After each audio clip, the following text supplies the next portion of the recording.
Hello et bienvenue dans ce 11e épisode de Night Talk. Je reviens aujourd'hui pour te faire un petit book haul des mois d'avril, de mai et de juin. J'espère que ça va te plaire.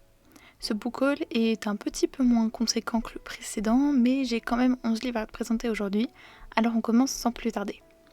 D'abord, je vais te présenter les livres que j'ai trouvés en boîte à livres, qui sont d'ailleurs que les livres que j'ai eus en avril, et ensuite ceux que j'ai trouvés gratuitement à la librairie Terre des Livres, qui sont toutes mes trouvailles du mois de mai, et en dernier 2 achats neufs que j'ai fait au mois de juin.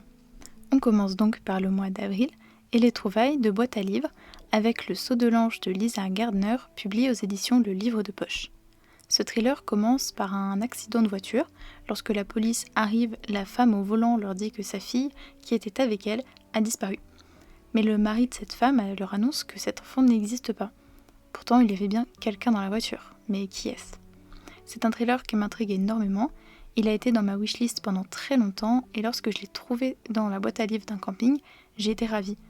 J'ai jamais lu cette autrice, mais je pense que ça pourrait grandement me plaire. En tout cas, j'ai beaucoup de ses romans dans ma palle et j'ai hâte de la découvrir. Le deuxième roman que j'ai trouvé dans cette même boîte à livres, c'est Les Enfants des Justes de Christian Signol, publié aux éditions Albin Michel. Ici, autre thématique complètement différente, c'est un roman historique qui se passe pendant la Seconde Guerre mondiale et dans lequel on va suivre un couple en Dordogne qui aide de nombreux juifs à passer en zone libre et qui vont accueillir 2 enfants juifs et les protéger pendant cette période extrêmement difficile. Mon résumé ne rend pas du tout justice à celui fait par l'auteur, mais je suis persuadée que je vais être bouleversée par ce récit et normalement je vais le lire cet été. Et enfin, le dernier livre que j'ai trouvé dans cette boîte à livres, c'est Le Papillon des étoiles de Bernard Werber, publié aux éditions Albin Michel aussi. Je l'ai pris sans rien en savoir, à part que c'est un auteur que j'aimerais beaucoup découvrir et qu'il s'agit de science-fiction. Je pense me laisser porter par mon envie et je le découvrirai lorsque j'aurai envie de science-fiction. Je vais juste te lire la phrase d'accroche écrite sur la 4e de couverture. Cette planète est notre berceau, mais nous l'avons saccagée. Nous ne pourrons plus jamais la soigner ni la retrouver comme avant. Quand la maison s'effondre, il faut partir. Recommencer tout, ailleurs et autrement. Le dernier espoir, c'est la fuite. J'espère que cela t'aura intrigué autant que moi. Et le dernier livre que je me suis procuré au mois d'avril a été Canicule de Jane Harper, publié aux éditions Le Livre de Poche, que j'ai d'ailleurs déjà lu.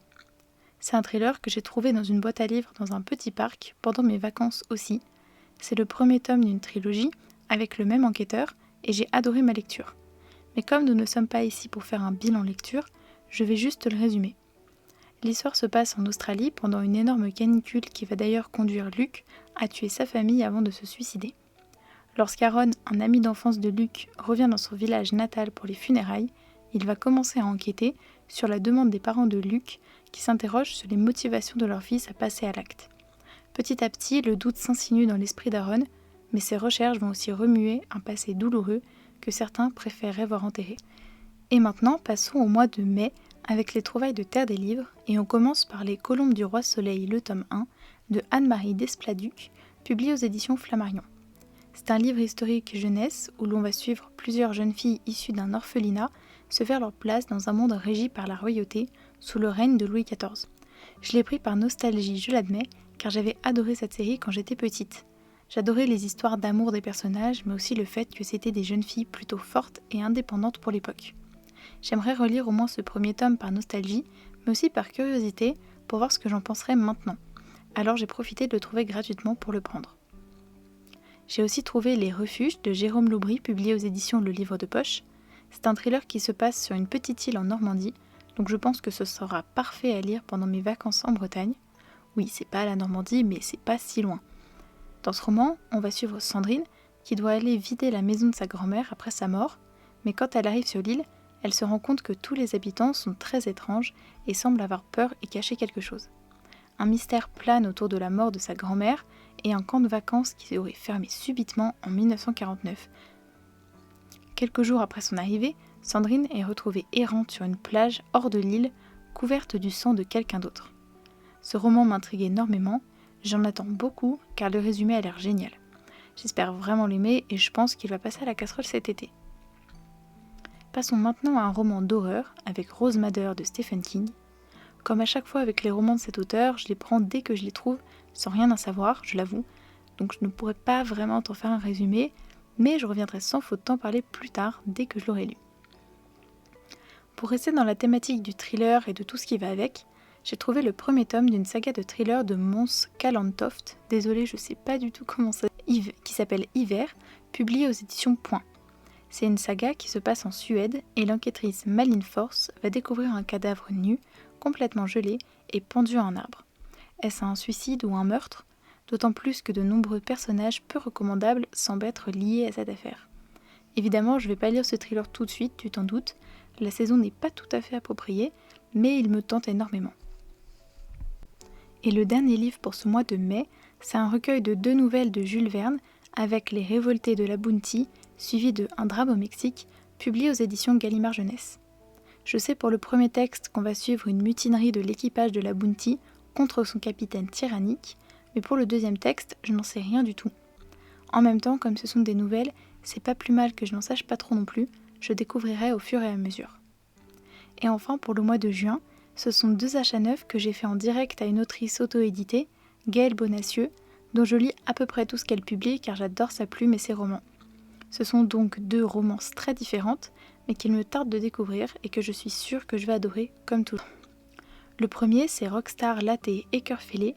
C'est une romance FF, donc entre Della, une rockstar qui ne pense qu'à ses concerts et à ses addictions, et Nikki, une gymnaste pro et créatrice de contenu sportive qui ne connaît rien au monde des célébrités.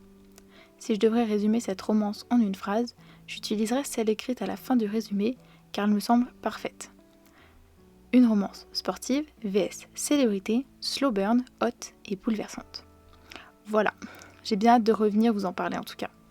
Et du coup, pour la deuxième romance que j'ai pris à Gaëlle, c'est Croc, Louve et Reine de Noël, et c'est une romance entre une vampire et une louve-garou, avec comme thématique un faux mariage, et encore une fois donc une romance FF. Et encore une fois, j'ai trop hâte de lire. Celui-ci, je vais me le garder pour Noël, si j'arrive à ne pas craquer avant, mais dans tous les cas, je suis sûre que je vais le dévorer dès que je l'aurai commencé. Et voilà, j'en ai fini pour ce book haul, j'espère qu'il t'a plu. N'hésite pas à me dire si tu as déjà lu certains de ces titres, je serais curieuse d'en discuter avec toi. Si tu ne sais pas quoi commenter, tu peux mettre un petit emoji vampire, comme ça je saurai que tu as écouté l'épisode jusqu'au bout, et ça me ferait trop plaisir. En attendant le prochain épisode, je te souhaite de passer une très belle journée, soirée, peu importe, et je te dis à la prochaine.